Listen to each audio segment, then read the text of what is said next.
Chaukhamba peak की तलहटी में बसा मध्य महेश्वर और मध्यम महेश्वर मंदिर समुद्र तल से 3400 मीटर पर स्थित है।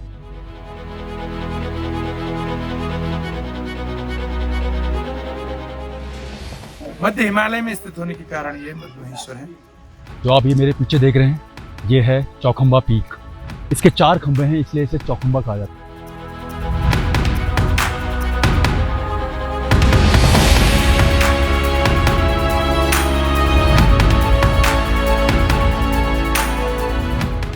इधर की साइड को है आपका पांडवशिला।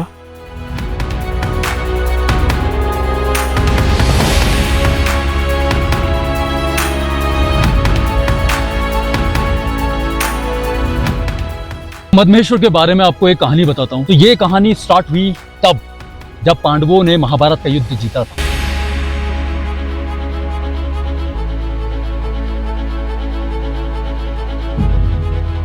महाभारत के युद्ध के बाद पांडवों पे वंश हत्या का पाप लगा था। तो ये जो कहानी यहां से स्टार्ट नहीं होती, ये कहानी स्टार्ट होती है वाराणसी से, जिसे शिव की नगरी काशी विश्वनाथ कहा जाता है।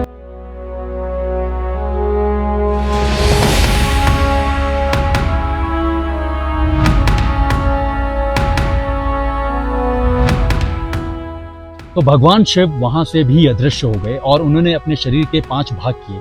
वो 5 भाग उत्तराखंड में गढ़वाल में अलग अलग जगहों पे मिले।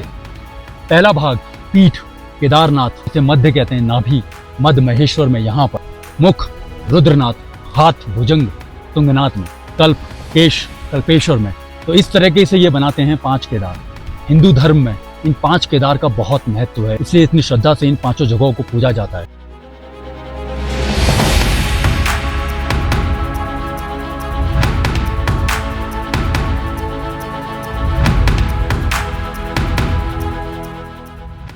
तो जब आप बूढ़ा मधमेश्वर में आते हो, जब यहाँ पहुँचते हो, तो यहाँ पर आपको बहुत इंटरेस्टिंग चीज़ें दिखती हैं। ठीक है, यहाँ पर बहुत छोटे छोटे ताल हैं जो ये बने हुए हैं और पीछे चौखंबा पीक का रिफ्लेक्शन प्रतिबिंब इन ताल में पड़ता है। शिव, भगवान शिव का अस्तित्व तब भी था, आज भी है और कल भी रहेगा। नमस्कार आप सब लोगों का और स्वागत है इस ट्रैवल चैनल में, विक्स एंटरटेनमेंट्स और ट्रैवल फिल्म मेकर। अभी मैं हूँ रांसी में। रांसी उत्तराखंड का एक छोटा सा गांव जो है गेटवे आपका मध्य महेश्वर ट्रैक के लिए, मध्य महेश्वर के दर्शन करने के लिए, राइट।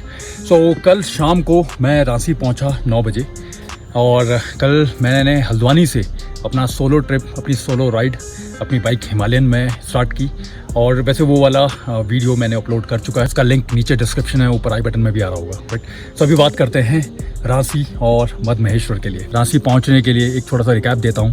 अगर आप हल्द्वानी से आ रहे हैं या आप दिल्ली से आ रहे हैं, तो अगर दिल्ली वाले तो वाया ऋषिकेश होके आएंगे, हल्द्वानी वाले वाया कर्णप्रयाग होते हुए आएंगे। कर्णप्रयाग से आपको रुद्रप्रयाग से आपको अगस्त्यमुनि क्रॉस करते हुए और वहाँ से आपको उखीमठ से आगे आपका उनियाना से आगे आपका रांसी। तो रांसी में एक छोटा सा गांव है, सच होटल्स नहीं मिलेंगे इधर, मतलब अगर आप चाह रहे हो कि आपको होटल वगैरह मिल जाए तो वो आपको पीछे उखीमठ में ही मिलेंगे। रांसी में आपको होम स्टे मिलेंगे, बहुत अच्छे से होम स्टे बनाए हैं, लोग खुद भी रहते हैं उसमें, वही आपको खाना वाना सब करेंगे, आपके अलग से रूम होंगे। ठीक है, काफ़ी साफ़ सफाई रहती है, सो काफ़ी अच्छा है। ठीक है, अब प्लान ये है कि आज कवर करना है मध्य महेश्वर का ट्रैक, जो कि कुछ 16-18 किलोमीटर का ट्रैक है। अब बिना देरी के करते हैं वीडियो को स्टार्ट और चलते हैं इस ट्रैक पे, राइट। एंड प्लीज़ चैनल को सब्सक्राइब कीजिए, विक्स एंटरटेनमेंट्स और ट्रैवल फिल्म मेकर। जो वो पीक है वो वहाँ पर है मध्य महेश्वर महादेव का मंदिर। आज वहीं जाना है और ये जो पूरा रूट है ये लेके जाएंगे हम लोग। ठीक है, ये और फिर यहाँ से आपका ट्रैक स्टार्ट हो जाएगा पहाड़ के लिए। रांसी से मध्य महेश्वर की दूरी तकरीबन 16 किलोमीटर है और अगर आप बूढ़ा मध्य महेश्वर तक जाते हैं, जो कि मध्य महेश्वर मंदिर से 2 किलोमीटर ऊपर है, तब रांसी से ये ट्रैक टोटल 18 किलोमीटर का हो जाता है। जैसे ही आप अपना ट्रैक स्टार्ट करते हैं रांसी से, तो आप 2.5 किलोमीटर बड़े आराम से कवर कर लेते हैं, क्योंकि इन 2.5 किलोमीटर में आपको बस ऊपर से नीचे ही आना होता है। और यहीं पर ही आपको एक खूबसूरत सा झरना दिखता है जिसे भीमसी झरना कहा जाता है।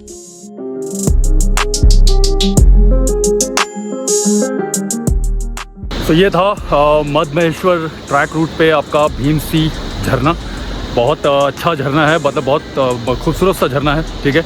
आवाज़ बहुत तेज़ थी वहाँ पर। और तो बस अब आगे कंटिन्यू करते हैं इस ट्रैक को।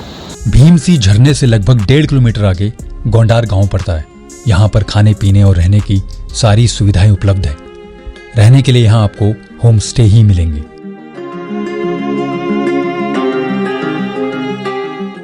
गोंडार के बाद आपका अगला पड़ाव बंतोली है, जो कि गोंडार से तकरीबन 1.5 किलोमीटर आगे है।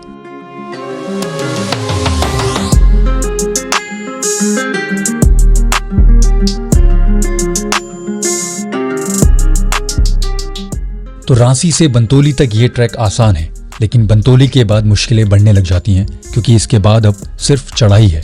हाँ, बंटोली के बाद ओहो बहुत बढ़िया चढ़ाई थी। हालत पूरी तरीके से ख़राब हो चुकी है। और अभी हम पहुँचे हैं खडरा में, और खडरा में अब थोड़ी देर वेट करेंगे, चाय वगैरह पियेंगे, फिर आगे निकलेंगे। आगे तो और ज़्यादा चढ़ाई है यार, बट कोई नहीं, जय भोले। बंतोली के बाद आप खडरा में थोड़ी देर रुक सकते हैं, जो कि बंतोली से 1.5 किलोमीटर आगे है। तो ये अभी खडरा में हम लोग रुके हैं यहाँ पर चाय वगैरह पीने के लिए। बताया मैंने ना कि पूरा नीचे तक आओगे, बंटोली तक तो आप बिल्कुल आराम से, मतलब मान के चलो कुछ नहीं है, सिर्फ चलना है। लेकिन बंटोली के बाद आपकी जो चढ़ाई है ना वो स्टार्ट होती है। तो बंटोली से खडरा अभी मतलब अच्छी खासी चढ़ाई थी, लेकिन अब क्या है, खडरा से आगे तो जैसे जो लोग वापस आ रहे हैं ना वो तो बता रहे बहुत ज़्यादा चढ़ाई है, ठीक है। खडरा के बाद आता है नानू, नानू के बाद आता है मैखंबा, मैखंबा के बाद आखिरी पड़ाव कुंचट्टी। तो अगर कभी आप मध्य महेश्वर की तरफ जाते हुए इस ट्रैक में लेट हो जाते हैं तो आप इनमें से किसी भी जगह पे रुक सकते हैं। यहाँ पर आपको खाने पीने और रहने की सारी सुविधाएं मिल जाएंगी। तो ये अभी कुंचट्टी में हम लोग चाय पीने के लिए रुके थे, लेकिन अभी यहाँ पर बारिश हो गई है, तो अब थोड़ी देर हमको इंतज़ार करना पड़ेगा बारिश रुकने का। और बाई चांस अगर बारिश नहीं रुकी और तेज़ हुई तो फिर आज रात कुंचट्टी में ही रुकेंगे, लेकिन ऐसा ना हो, चलना है यहाँ से, ठीक है। अब कुछ 2.5 किलोमीटर और बचा है मध्य महेश्वर। कुंचट्टी के बाद आखिरी 2.5 किलोमीटर कवर करते ही आप पहुँच जाते हैं मध्य महेश्वर धाम। और ये फाइनली पहुँच गया हूँ मैं मध्य महेश्वर।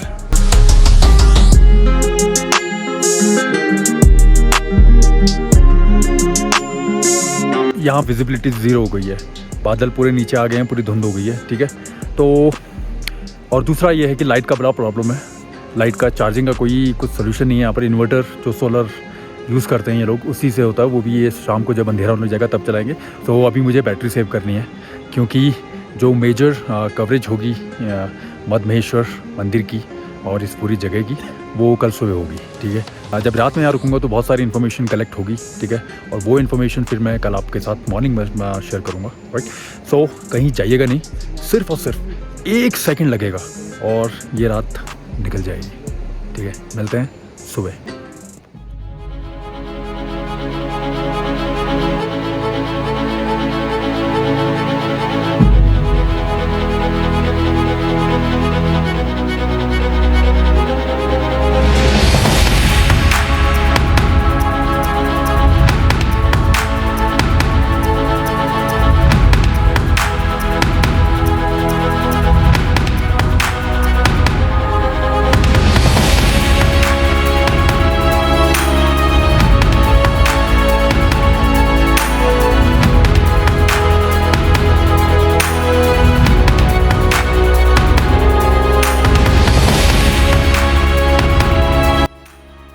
चौखंबा पीक की तलहटी में बसा मध्य महेश्वर और मध्यम महेश्वर मंदिर समुद्र तल से 3400 मीटर पर स्थित है। जो आप ये मेरे पीछे देख रहे हैं, ये है चौखंबा पीक, चौखंबा श्रेणी। सो इसके 4 खंभे हैं, इसलिए इसे चौखंबा कहा जाता है। देखो 1, 2, वो एक जो छोटी है, 3, 4, ये है चौखंबा पीक।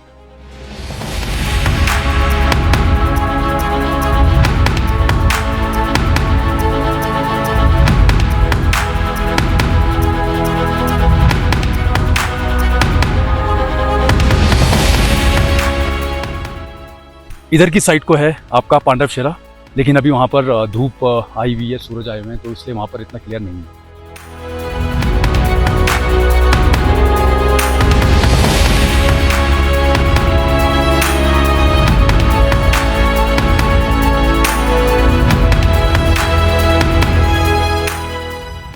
सो कल शाम को हम लोग ट्रैक करके यहाँ पर पहुँचे मद्महेश्वर, और क्योंकि शाम बहुत हो चुकी थी और रात में बहुत ज़्यादा बारिश हुई है, तो इसलिए मैंने शाम के शॉट्स नहीं लिए। इसलिए मैंने बोला मैं मॉर्निंग का इंतज़ार करूँगा। और अभी देखो सुबह क्या शानदार धूप खिली है और कितना अच्छा नज़ारा है इस पूरी जगह का, राइट। तो अभी मैं मद्महेश्वर मंदिर से 2 किलोमीटर ऊपर आया हूँ। ये है बूढ़ा मद्महेश्वर। तो हम लोग सुबह 5:30 बजे उठे और सुबह सुबह हम लोग यहाँ पर आए हैं, क्योंकि बूढ़ा मद्महेश्वर मंदिर से ही आपको जो सीनिक व्यू है वो पूरा बहुत क्लियर नज़र आएगा। तो इसके लिए आपको सुबह जल्दी उठना पड़ेगा और जल्दी ही यहाँ आना पड़ेगा।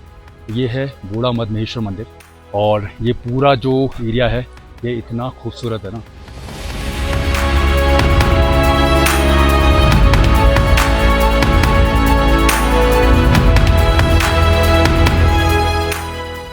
तो जब आप बूढ़ा मद्महेश्वर में आते हो, जब यहाँ पहुँचते हो, तो यहाँ पर आपको बहुत इंटरेस्टिंग चीज़ें दिखती हैं, ठीक है।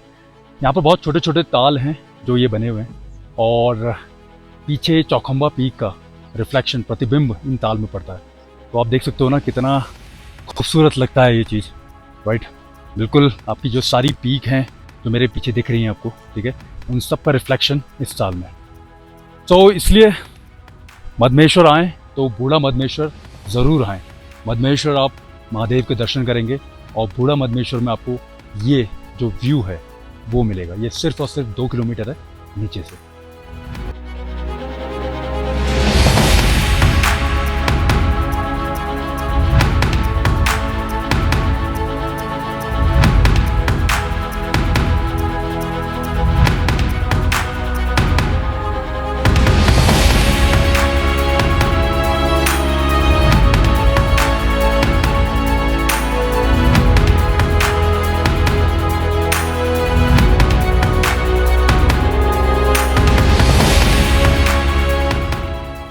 तो ये था बूढ़ा मद्महेश्वर से ड्रोन का व्यू। आई होप आपको पसंद आया होगा, ठीक है।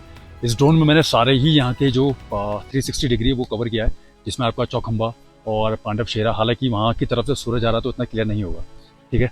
तो अभी देखो बूढ़ा मद्महेश्वर से आपको दिखता है ये, वो जो सामने दिख रहा है ना, वो है गुप्तकाशी, जो मतलब अभी मैं थोड़ा और क्लोजअप में दिखा दूँ आपको। तो यहाँ से दिखता है गुप्तकाशी, और रांसी भी यहीं से दिखता है, ठीक है। तो गुप्तकाशी एरा, तो गुप्तकाशी के पीछे की तरफ को है आपकी केदार घाटी, ठीक है। ये जो पहाड़ है, इस पहाड़ से पीछे की तरफ को केदार घाटी है। तो अभी चलते हैं नीचे मद्महेश्वर मंदिर, वहाँ कवर करेंगे और बहुत सारी इन्फॉर्मेशन आपके साथ शेयर करूँगा। कल रात बिताई है, तो वो जो इन्फॉर्मेशन कलेक्ट की है वो आपके साथ शेयर होनी जरूरी है, ठीक है। तो चलो अभी चलते हैं नीचे मद्महेश्वर मंदिर।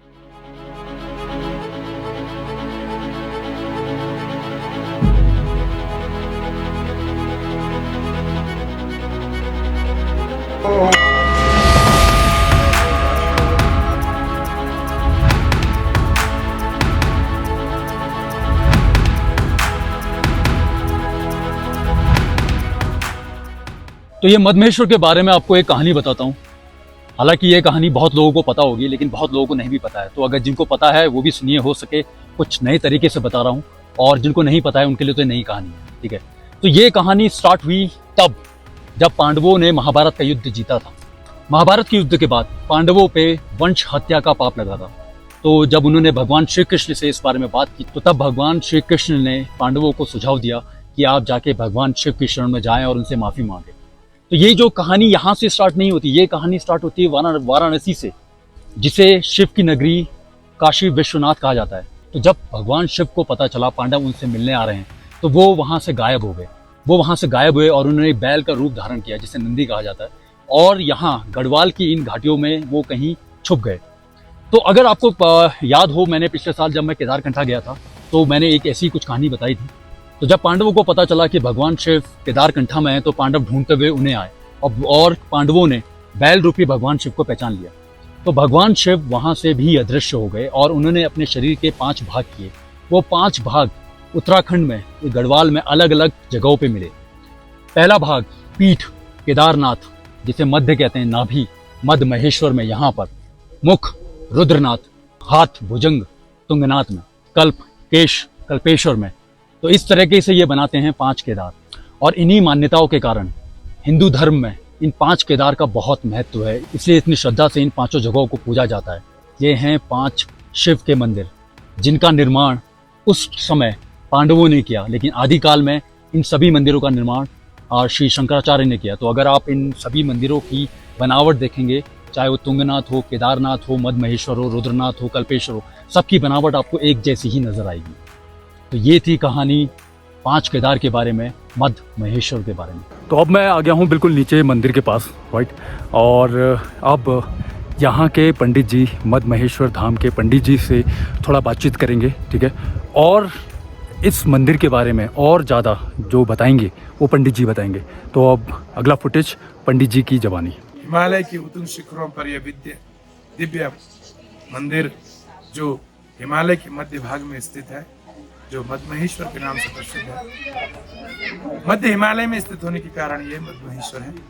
मदनांतक भक्त वत्सला, जीवात्मा के मद दम दर्प को हरण करके जीव की गति शंकर के रूप में करने वाले जो देव महादेव हैं वो मद महेश्वर है। यहाँ पर 5 केदारों में मध्य भाग की नाभि चक्र की पूजा होती है, इसलिए मद महेश्वर है।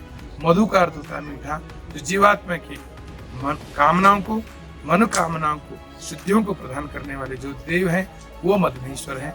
यह द्वितीय केदार के नाम से इस दिव्य हिमालय में प्रसिद्ध है।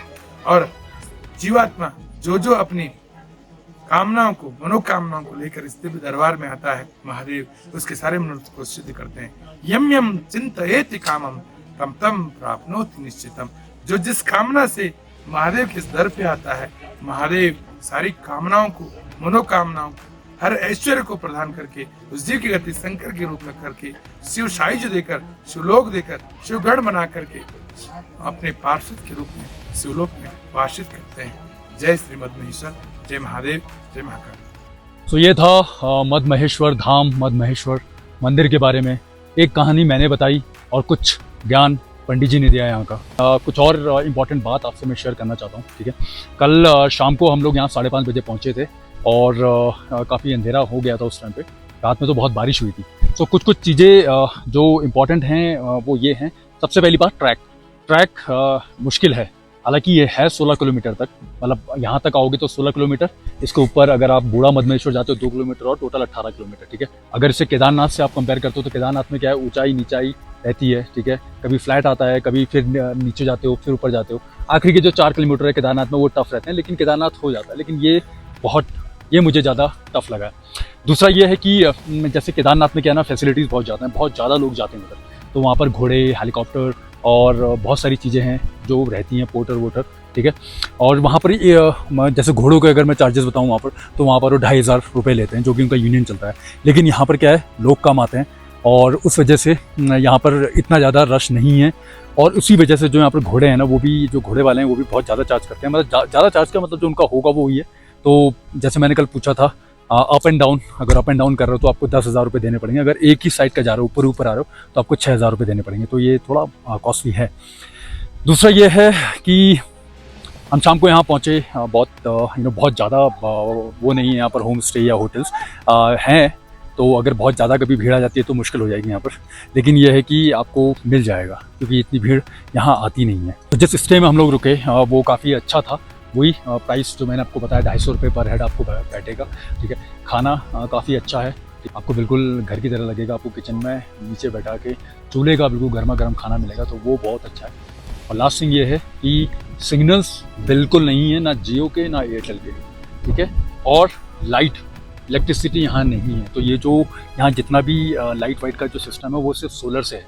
तो ये सोलर भी ये दिन में बंद रखते हैं और रात में जब अंधेरा हो जाता है 6 बजे के बाद तो तभी ऑन करते हैं। तो इन केस अगर आप वीडियो बनाना चाहते हैं, आप फोटोग्राफी, अपना फ़ोन, तो उसके लिए तो आपको पावर बैंक रखना ही पड़ेगा। जैसे मैं तो यार, क्योंकि मेरे पास ड्रोन है, गिम्बल्स हैं, ये जो फ़ोन है, तो मुझे बहुत सारी चीज़ें चार्ज करनी पड़ती है। तो मेरे पास तो 3 पावर बैंक है, तो वो पावर बैंक आपके लिए बहुत ज़रूरी है। अदरवाइज़ यहाँ पर लाइट का कोई सोल्यूशन नहीं है, ठीक है। सो अब चलने का टाइम आ गया है मद महेश्वर से। और बिल्कुल यकीन कीजिए, यहाँ से जाने का बिल्कुल मन नहीं है, लेकिन जाना तो पड़ेगा। एंड कमेंट कीजिए ये आपको वीडियो कैसा लगा, क्योंकि आपके कमेंट से मुझे बहुत ज़्यादा सपोर्ट मिलता है आपके पास एक अच्छा वीडियो लाने के लिए। तो मिलते हैं आपसे आप अगले वीडियो में। Bye and take care and please subscribe कीजिए वेक्स एंटरटेनमेंट्स और ट्रैवल फिल्म को। चलो, भगवान शिव का अस्तित्व तब भी था, आज भी है और कल भी रहेगा।